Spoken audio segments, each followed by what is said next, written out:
സീസത്തും ഉണ്ടാവും. ഈ വ്രണം പെട്ടെന്ന് പൊറുക്കും. നിങ്ങൾക്ക് മനസ്സിലായില്ലേ? പക്ഷെ അളവിന് കൂടിയാൽ അത് തന്നെ ബുദ്ധിമുട്ടാവും.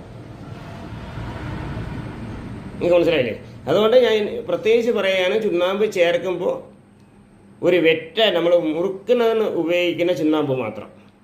ഒരു മുറുക്കാൻ നമ്മൾ ഉപയോഗിക്കുമല്ലോ, ചുണ്ണാമ്പ് എത്ര ഉപയോഗിക്കുക ആ കണക്കെ. നിങ്ങൾക്ക് അറിയില്ലെങ്കിൽ മുറുക്കുന്നവരുടെ അടുത്ത് ചോദിച്ചാൽ മതി, ഇത്രയും മതി എന്ന് പറയും. അല്ലെങ്കിൽ അമ്മയെ അച്ഛൻ്റെ അടുത്ത് ചോദിച്ചാൽ മതി, ഒരു മുറുക്കാനൊക്കെ ഉപയോഗിക്കാനുള്ള ചുണ്ണാമ്പ് അത്ര ഭാഗമേ നമ്മൾ എടുക്കാവൂ. ഇത് ഈ വ്രണം വന്നിട്ട് പൊറുക്കാതെ ഒരുപാട് പേര് കൊണ്ടു നടക്കുന്നുണ്ട് ഇപ്പോഴും. കാര്യം പല ആശുപത്രിയിലും പോയി അവർ നല്ല രീതിയിൽ ചെയ്യും. വർഷങ്ങളായി 2 വർഷം 3 വർഷം വരെ പൊറുക്കാത്ത വ്രണങ്ങളുണ്ട് ഓരോരുത്തർക്ക്.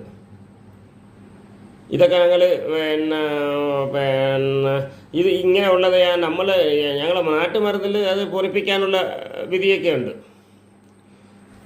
കാര്യം കൂടിപ്പോയാൽ ഒരു 3 മാസത്തിനകത്ത് അത് പൊറിപ്പിച്ചെടുക്കാൻ പറ്റും. അങ്ങനെയുള്ള മരുന്നുകളൊക്കെ ഉണ്ട്, നാട്ടുമരുന്നിൽ ഇഷ്ടംപോലെ മരുന്നുകളുണ്ട്. ഇപ്പോൾ അലോപ്പതിയിലുണ്ട്. പക്ഷേ എന്നാലും ഇവർ ഡ്രസ്സ് ചെയ്താലും വീണ്ടും വ്രണം പൊറുക്കാതെ നിൽക്കുന്നുണ്ട്. അത് ഷുഗറുള്ളവർക്ക്, ഇങ്ങനെയുള്ള എന്തെങ്കിലുമൊക്കെ പ്രശ്നമുള്ളവർക്കാണ് ഇത് വ്രണം പൊറുക്കാതെ ഇരിക്കുന്നുണ്ട്. കാരണം ഇത് നമ്മൾ എന്ത് ചെയ്യണമെന്ന് വെച്ചാൽ,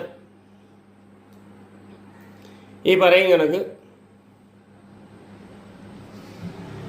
പെരുവളത്തിൻ്റെ കുറുന്ത്, പെരുവളം എന്ന് പറഞ്ഞാൽ പെരുമരം അല്ല, പെരുവളം എന്ന് പറഞ്ഞ ഒരു ചെടിയുണ്ട്. ചെടിയാണ് എത്ര എന്ന് പറഞ്ഞാൽ അതൊരു കൂടിപ്പോയാൽ ഒരു 2 അടി പൊങ്ങും, അത്ര തന്നെ. അത് ഏറ്റവും കൂടിയത് 2-2.5 അടി പൊങ്ങും, അത് കൂടുതൽ പൊങ്ങൂല. പിന്നെ കുറ്റിച്ചെടിയാണ് പെരുവളത്തിൻ്റെ ചെടി എന്ന് പറഞ്ഞാൽ എല്ലാവരും കാണിച്ചു തരും. നമുക്കങ്ങനെ പറയാൻ അറിയാവ്, വേറെ ഒരു പേര് എന്താണെന്നുള്ളത് നമുക്ക് അറിഞ്ഞുകൂടാ. ഞങ്ങൾ ഇത് നമ്മൾ ഈ പെരുവളത്തിൻ്റെ കുറുന്ത് എടുത്ത് വെച്ചാൽ മതി എന്ന് പറയും. ഇതാണ് നമ്മൾ പറയുന്ന ആ മരുന്നിൻ്റെ പേര്. പല സ്ഥലത്തും പല പേരുകൾ പറയും. അതുകൊണ്ട് പെരുവളം വേണമെങ്കിൽ നമ്മളിവിടെ കാണും. ഞാൻ എടുത്ത് പോസ്റ്റ് ഇട്ടാൽ അത് ശരിയാണ്, പോസ്റ്റ് ഇട്ടാലേ ശരിയാവുള്ളൂ.